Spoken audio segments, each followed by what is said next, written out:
तो सफाई कर्मियों की भर्ती, one state one election, Jaipur metro और नींदड़ योजना सहित कई मुद्दे इन दिनों चर्चा में हैं। इन्हीं मुद्दों को लेकर यूडीएच मंत्री झावर सिंह खर्रा से बातचीत की है हमारे एसोसिएट एडिटर अभिषेक श्रीवास्तव ने। नगरीय विकास विभाग और स्वायत्त शासन विभाग के कई मामले इस समय हाईलाइटेड हैं, चाहे वो निकाय चुनाव की बात हो, चाहे सफाई कर्मियों की बात हो, चाहे मेट्रो के वन से प्रोजेक्ट की बात हो। इसी को लेकर हमारे साथ मौजूद है खुद झावर सिंह खर्रा, जो कि यूडीएच मंत्री हैं। इनसे इस बारे में बात करेंगे। सर, पहला सवाल मेरा ये है कि जो सफाई कर्मियों की भर्ती चल रही थी, जो सफाई कर्मचारी यूनियन ने उन्होंने हड़ताल भी की थी कि अनुभव प्रमाण पत्र नहीं बना रहे हैं। फिर कल डीएलबी ने ये आदेश निकाला कि जयपुर हेरिटेज और जयपुर ग्रेटर के जो विज्ञापित पद है उनके लिए जो भर्ती प्रक्रिया है उसको स्थगित कर दिया। तो इन दोनों निगमों के लिए फिर क्या स्ट्रेटेजी रहेगी भर्ती की? जयपुर के नगर निगम हेरिटेज और ग्रेटर के सफाई कर्मियों द्वारा ये शिकायत प्रस्तुत की गई थी कि जो अनुभव प्रमाण पत्र जारी हुए हैं उनमें काफ़ी गंभीर अनियमितताएं हुई हैं। इसी के मद्देनज़र मुख्यमंत्री जी से चर्चा के बाद इन दो निकायों की भर्ती को स्थगित किया गया है और बाकी प्रदेश में जितने आवेदन पत्र आए हैं और जो विधिवत रूप से सही हैं उन सब की आने वाली 7 तारीख को लॉटरी निकाली जाएगी। उसके बाद 20 तारीख के बाद जयपुर नगर निगम ग्रेटर और जयपुर नगर निगम हेरिटेज के आवेदन पत्रों की जांच कर उनको संविदा के आधार पर भर्ती के लिए आदेश जारी किए जाएंगे। मतलब उनकी स्थायी तौर पर भर्ती नहीं होगी?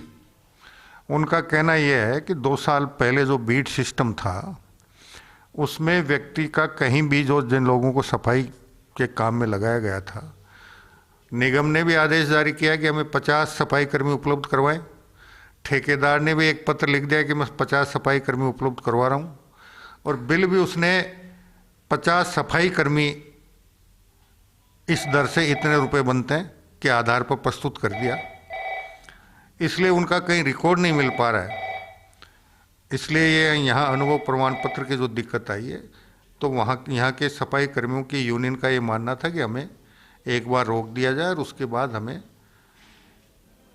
संविदा के आधार पर नौकरी देकर 1 साल 2 साल तक संविदा पे काम करवाने के बाद संतोषजनक सेवा होने पर अनुभव प्रमाण पत्र दिया जाकर उसके आधार पर हमारे आगे की कार्रवाई की जाए। मतलब सर, सरकार की मंशा स्पष्ट है कि 1 या 2 साल बाद जो है अपन नियमित भर्ती इन दोनों निगमों के लिए करेंगे?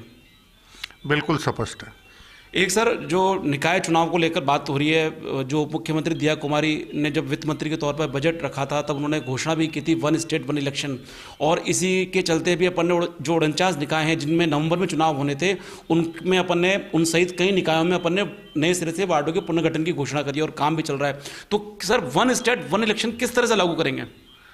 देखिए, हमने अभी 2 काम चल रहे हैं, सीमा विस्तार और सीमा विस्तार के बाद वार्डों का पुनर्गठन। इसमें लगभग 4 महीने का समय लगने की संभावना है। 2025 तक 4-5 महीने लग जाएंगे। उसके बाद चूंकि हमारा अंतिम चुनाव जनवरी 26 है, कुछ के नवंबर में भी है, 25 में, अगस्त में, नवंबर में, दिसंबर में भी कार्यकाल पूरे हो रहे हैं। तो अभी तक मानस यही है कि सबको एक साथ लेकर हम 2025 में वन स्टेट वन इलेक्शन के आधार पर सभी निकायों के चुनाव एक साथ करवाने का प्रयास कर रहे हैं। इसके लिए हमने विधि विशेषज्ञों से राय मशविरा शुरू किया। पत्रावली हमारे एडवोकेट जनरल को भेज रखी है, विधि विभाग को भेज रही है। उनकी राय आने के बाद इस पर उचित निर्णय लिया जाएगा। तो ये माने सर, सबके एक साथ चुनाव जनवरी 26 में, जब लास्ट चुनाव होंगे सबके 2025 में लगभग बंद करने का विचार है। सर, इस दौरान ये भी एक इशू होता है, आपने बताया भी था कि इस बारे में कवायद चल रही है कि जो कांग्रेस सरकार के समय जयपुर में, जोधपुर में, कोटा में जो 2 निगम बनाए गए उनको एक करने का भी मामला है। इसके बारे में भी पत्रावली गई हुई है विधि विभाग में और एडवोकेट जनरल के यहाँ। सर, लेकिन क्या सरकार की मंशा स्पष्ट है कि इन दोनों को एक करना है? सरकार इस मामले में पूर्ण रूप से स्पष्ट है कि एक शहर में एक निकाय ही होना चाहिए। जब बॉम्बे जैसे महानगर में एक निकाय है तो हम तो उनके बहुत छोटे हैं। बॉम्बे में तो जयपुर जैसे 20 शहर बस सकते हैं, जब वहाँ एक निकाय है तो यहाँ 2 निकायों की आवश्यकता ही नहीं है। सर जयपुर मेट्रो की बात करें तो जैसे वंशी का आपने जो काम था, वंशी जो रूट है जो कि अपने बड़ी चौपड़ से ट्रांसपोर्ट नगर तक बनना था, उसको रोक दिया है। सर रोकने के पीछे क्या कारण है? भारत सरकार और राजस्थान सरकार के बीच संयुक्त उपक्रम स्थापित करने का समझौता हो रहा है। जब जॉइंट वेंचर हो जाएगा उसके बाद भारत सरकार और राजस्थान सरकार मिलकर जयपुर मेट्रो का और विस्तार करने का कार्य योजना तैयार करेंगी। सर इसमें लेकिन ऐसे भी आरोप आ रहा है कि इसमें जो अधिकतर इलाका है वो कांग्रेसी विधायकों का है, इसलिए जब संयुक्त उपक्रम बन रहा है तो संयुक्त उपक्रम में भारत सरकार की हिस्सेदारी होगी, राजस्थान सरकार की हिस्सेदारी होगी। हमें वित्तीय संस्थाओं से वित्तीय प्रबंधन करने में सुविधा होगी। उसके बाद नए सिरे से जयपुर मेट्रो का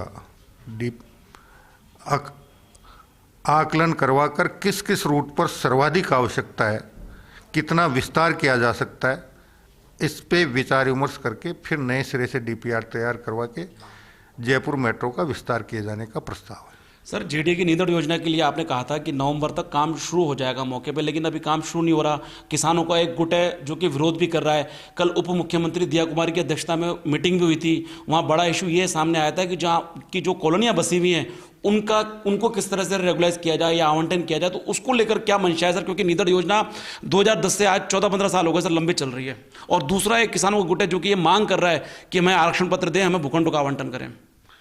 2 तरह के नींदड़ आवासीय योजना में एक वर्ग किसानों का ये चाहता है कि ये योजना क्रियान्वित हो, कुछ लोग नहीं चाहते कि ये योजना क्रियान्वित हो, इसलिए वो विरोध कर रहे हैं।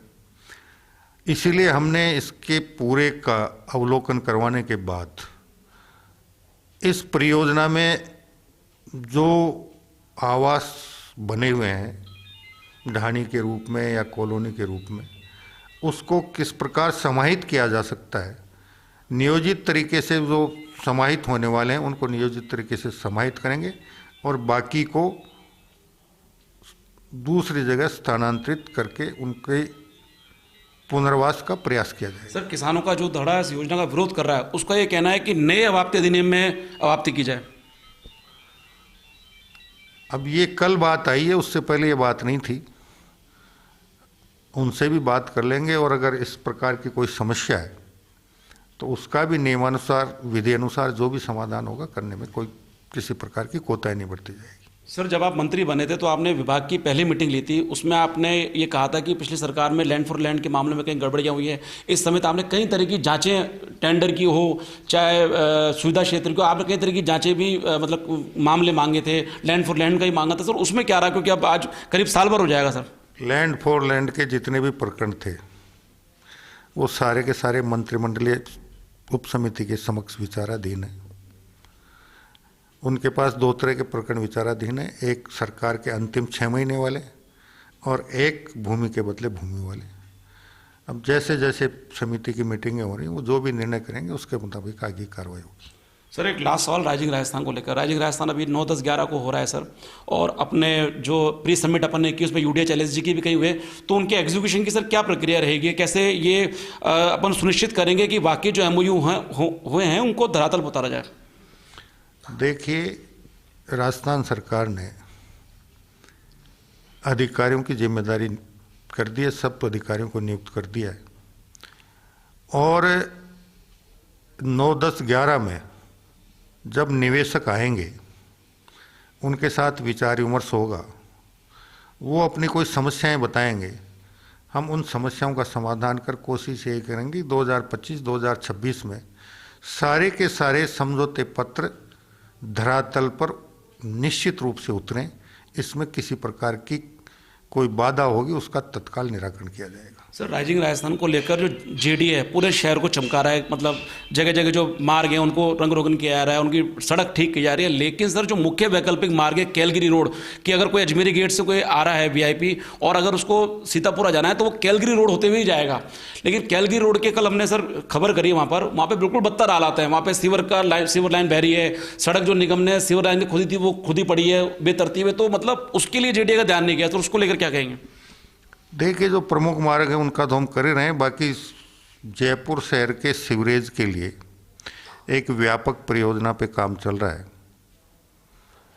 और उसकी डीपीआर एक बार उसका अध्ययन हो रहा है, उसके बाद उसकी डीपीआर बनेगी और डीपीआर के बाद पूरे जयपुर शहर में चाहे सीवरेज हो और चाहे ड्रेनेज हो वो पूर्ण रूप से व्यवस्थित रूप से निर्मित करवाए जाने की कार्य योजना पर काम चल रहा है। सर ये तो ठीक है, लेकिन राइजिंग राजस्थान का मुख्य वैकल्पिक मार्ग है कैलगरी रोड, जेएलएन मार्ग से कैलगरी रोड होते हुए, तो कैलगरी रोड के हालात बदतर है, तो उसको लेकर अब केवल 6 दिन ही बचे, उसमें क्या आप कुछ निर्देश देंगे? आप अभी बात कर लेंगे, अगर वास्तव में बदतर हालत है तो जेडीए से बात करके उसको भी ठीक करवा देंगे। हमारे साथ हैं यूडीएच मंत्री झावर सिंह खर्रा, जिनका तमाम विषयों पर कहना है कि सरकार की मंशा स्पष्ट है कि निकाय चुनाव एक साथ कराए जाएं। इसके अलावा जो मेट्रो का जो प्रोजेक्ट है उसमें केंद्र सरकार के साथ जॉइंट वेंचर है। राइजिंग राजस्थान को लेकर भी जो एमओयू होंगे उनको धरातल पर उतारने के लिए सरकार कटिबद्ध है। कैमरा पर्सन तीरथ के साथ Abhishek Shrivastava, first India news, Jaipur.